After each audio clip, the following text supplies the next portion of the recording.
Shalom, puji Tuhan, pada hari ini kita masuk lagi dalam renungan online.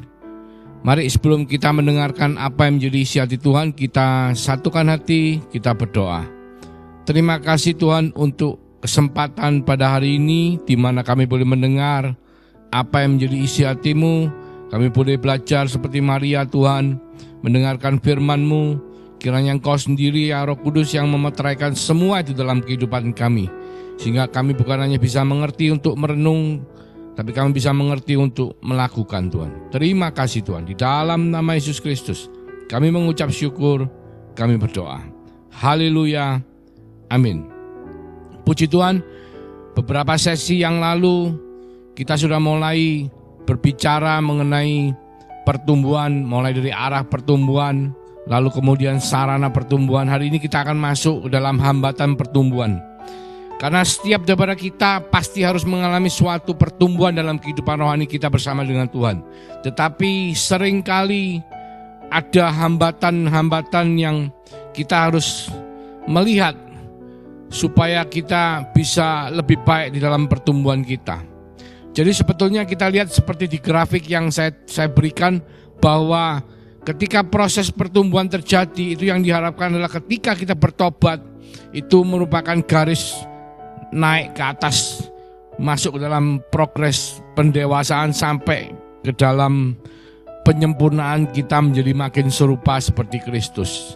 Tetapi apa yang sering kali terjadi bukanlah seperti itu, melainkan bahwa ketika kita baru bertobat, maka arah pertumbuhan kita akan tidak langsung naik ke atas seperti kurva yang lurus, tapi seringkali berbelok-belok karena terjadinya krisis, terjadinya perlawanan yang menjadi penghambat di dalam proses pertumbuhan rohani kita. Kita akan melihat, saudaraku, apa yang sekiranya menjadi permasalahan di dalam pertumbuhan kita.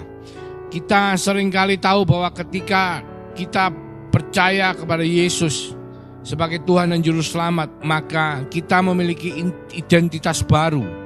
Sebagai anak Allah, status kita adalah manusia baru, lahir baru, manusia baru yang kita diharapkan untuk menjadi manusia yang kudus. Pikiran, perilaku, posisi dan pengalaman di mana itu seringkali menjadi satu permasalahan tersendiri. Seperti yang dikatakan di Efesus 2 ayat 4-7, saudaraku. Dikatakan begini, tetapi Allah yang kaya dengan rahmat oleh karena kasih-Nya yang besar yang dilimpahkannya kepada kita, telah menghidupkan kita bersama-sama dengan Kristus, sekalipun kita telah mati oleh kesalahan-kesalahan kita. Oleh kasih karunia kamu diselamatkan, dan di dalam Kristus Yesus Ia telah membangkitkan kita juga dan memberikan tempat bersama-sama dengan Dia di sorga, supaya pada masa yang akan datang Dia menunjukkan kepada kita kekayaan kasih karunia-Nya yang melimpah-limpah sesuai dengan kebaikan terhadap kita dalam Kristus Yesus. Jadi kita sudah diselamatkan Tuhan, dan dihidupkan bersama-sama dengan Kristus. Meskipun sebetulnya kita telah mati dengan dosa-dosa kita, tetapi karena kasih karunia kita telah dihidupkan, dibangkitkan, dan hidup bersama-sama dalam kekekalan. Tetapi hambatan pertumbuhan kita adalah satu posisi kita ketika kita bertobat adalah hubungan kita dihidupkan kembali dengan Tuhan. Kita menikmati hubungan yang dekat dan terbuka dengan Tuhan. Seharusnya kita juga dibangkitkan hubungan kita dengan dosa. Kita diberi kuasa atas dosa.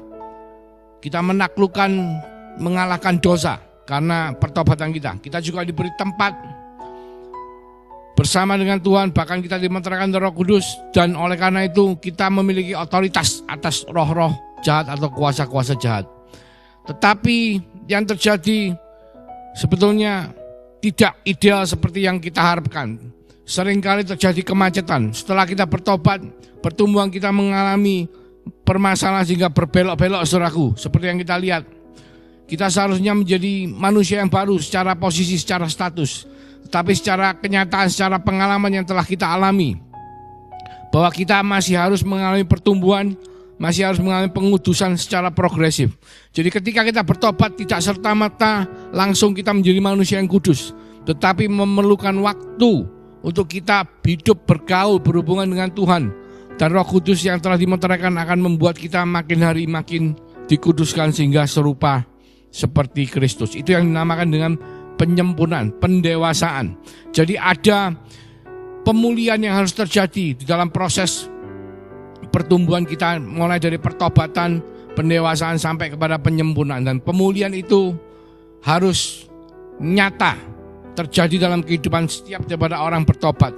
Sehingga ketika kita bertobat, dengan berjalannya waktu, dengan berjalannya hubungan kita dengan Tuhan, maka kita akan diberi pertumbuhan yang baik untuk kita makin hari makin menjadi serupa seperti Kristus. Ada beberapa hal yang harus kita tahu.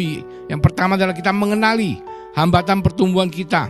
Karena setiap daripada kita hambatan pertumbuhan yang tidaklah sama, saudaraku.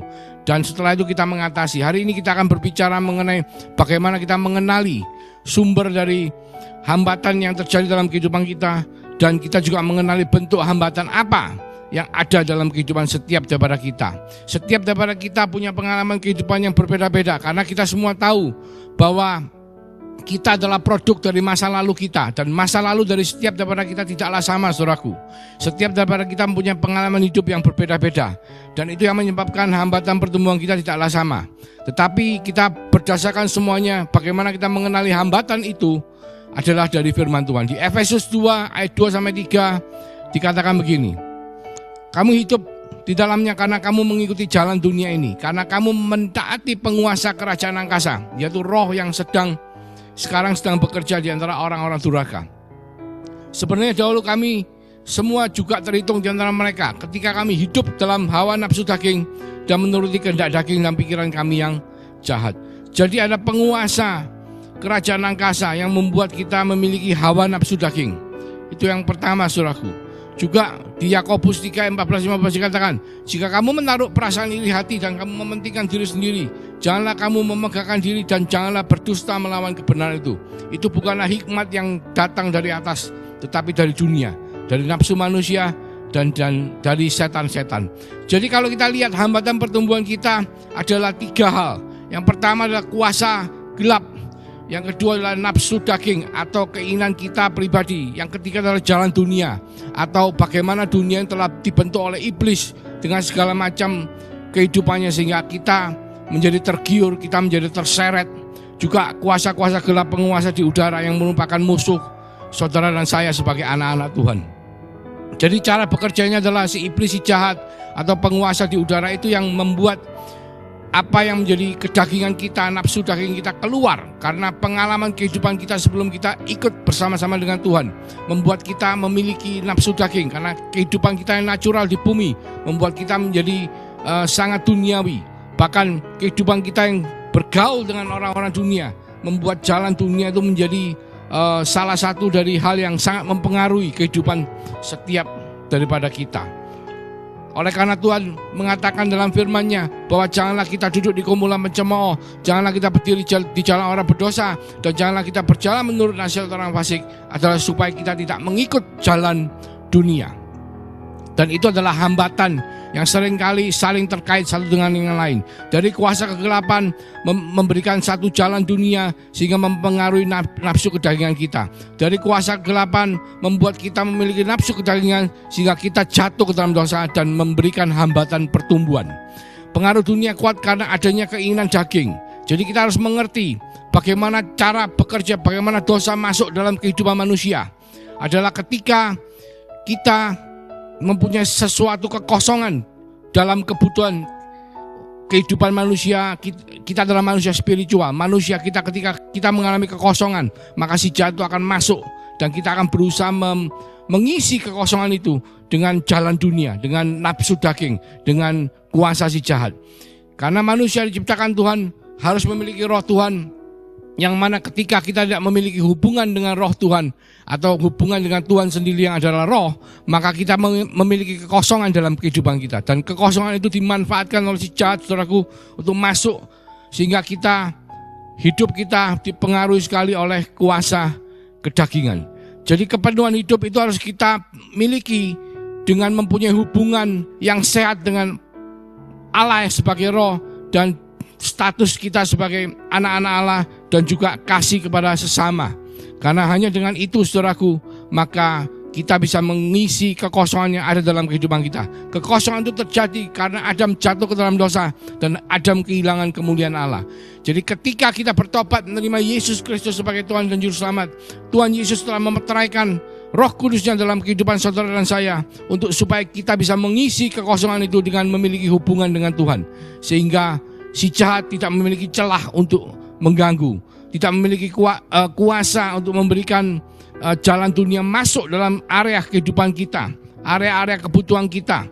Karena itu yang semua yang akan bisa menghambat apa yang menjadi pertumbuhan dari kerohanian saudara dan saya. Dan seringkali ketika kita tidak sadar, saudaraku, kita bisa memiliki pola hubungan yang tidak sehat, kita bisa memiliki pola kecanduan, kita bisa memiliki pola seksual yang tidak benar, kita memiliki sifat-sifat yang negatif dan pola kejiwaan yang tidak benar. Memang kita semua tahu bahwa trauma masa lalu, kejadian masa lalu itu sangat mempengaruhi kehidupan saudara dan saya. Manusia itu bertindak sesuai dengan apa yang kita pikirkan, tetapi manusia itu meresponi segala sesuatu itu dari dalam diri kita. Jadi kita tidak pernah berpikir untuk meresponi, tapi itu adalah sesuatu yang ada dalam diri kita, dalam kehidupan kita. Dan seringkali trauma masa lalu membuat kita meresponi banyak hal dengan negatif. Misalnya paranoid, ketakutan. Saya sendiri mengalami ketika saya belum mengerti firman Tuhan. Setiap kali saya melihat seekor kecoa, seharusnya kecoa itu melihat saya, kecoa itu pasti takut karena saya jauh lebih besar daripada kecoa itu.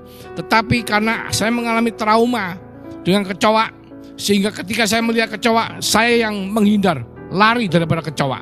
Dan itu adalah paranoid. Kelihatannya simpel, saudaraku, tapi dalam kehidupan ini banyak hal yang kita alami membuat kita mengalami paranoid, membuat kita mengalami satu pola kejiwaan yang tidak benar. Dan itu adalah sesuatu yang harus kita pulihkan, saudaraku. Bentuk-bentuk trauma masa lalu tidak bisa mengampuni. Kita mengalami pelecehan, kita kehilangan jati diri kita, itu sangat mempengaruhi pertumbuhan kita pada masa-masa sekarang. Kita harus mengenali setiap bentuk. Banyak dari kita, misalnya kita tahu ketika kita tidak mengalami keberadaan Bapa atau dinamakan fatherless, bukan berarti kita tidak punya orang tua. Seperti Daud memiliki ayah, Daud memiliki ibu, Daud memiliki keluarga, tetapi dia tidak pernah kumpul, dia tidak pernah merasakan bagaimana seorang ayah itu mengasihi anaknya. Bahkan Daud sejak usia muda dia sudah dikirim untuk menjadi gembala di padang belantara. Dan yang terjadi adalah dia mengalami yang dinamakan fatherless. Ketika dia mengalami fatherless, dia ingin memiliki seorang figur bapak, dan dia tidak menemukannya, sehingga dia selalu mencari-cari di dalam kehidupannya. Banyak dari kita yang fatherless itu selalu ingin orang mengakui status kita, orang supaya tahu bahwa kita ini adalah orang yang bisa diakui, seorang yang mengalami krisis identity. Dan itu adalah sesuatu yang bentuk daripada hambatan pertumbuhan yang kita harus temukan dan kita harus selesaikan. Karena tanpa kita bisa mengetahui apa yang menjadi bentuk dari hambatan pertumbuhan kita, maka kita akan mengalami kesulitan dalam pertumbuhan rohani kita bersama dengan Tuhan. Pada sesi berikutnya kita akan melihat bagaimana kita bisa mengatasi semua bentuk seperti pola kecanduan, pola seksual, pola sifat negatif, pola kejiwaan, pola hubungan tidak sehat. Terutama hari-hari ini kita semua tahu bahwa ada yang dinamakan LGBT, di mana mereka menyenangi sama jenis, mereka tidak mengakui identitas seksual mereka. Dan kenapa mereka bisa sampai seperti itu? Dan itu adalah hambatan pertumbuhan. Karena banyak anak-anak Tuhan di luar negeri, mereka percaya kepada Yesus Kristus sebagai Tuhan dan Juru Selamat, tapi menganut paham LGBT dan mereka merasa itu adalah sesuatu yang benar. Tetapi di mata Tuhan, pola LGBT adalah sesuatu yang tidak benar, karena itu adalah hambatan pertumbuhan yang harus diatasi. Kita akan membahas pada sesi berikutnya. Mari kita berdoa. Terima kasih Tuhan Yesus untuk firman-Mu pada hari ini. Kami tahu kami harus bertumbuh Tuhan, tapi kami seringkali tidak menyadari bahwa ada hambatan pertumbuhan, ada sumber-sumber kejadian di masa lalu ketika kita belum bertobat yang bisa mempengaruhi pola kehidupan kita, sehingga pola kejiwaan, pola kecanduan, pola seksual, pola sifat negatif kita menjadi tidak benar. Dan biarlah semua itu Tuhan, Engkau sendiri akan mengajarkan kepada setiap daripada kami supaya kami bisa menemukan, mengenali, bahkan nantinya kita akan belajar untuk mengatasi. Terima kasih Tuhan. Biarlah berkat yang Kau limpahkan dalam kehidupan setiap daripada kita boleh kita pakai untuk menjadi berkat dalam kehidupan kita mulai sekarang Tuhan, sampai Engkau datang kedua kalinya. Biarlah berita Injil itu bisa diberitakan melalui kehidupan kita semua. Di dalam nama Yesus Kristus kami mengucap syukur. Haleluya. Amin. Tuhan Yesus memberkati.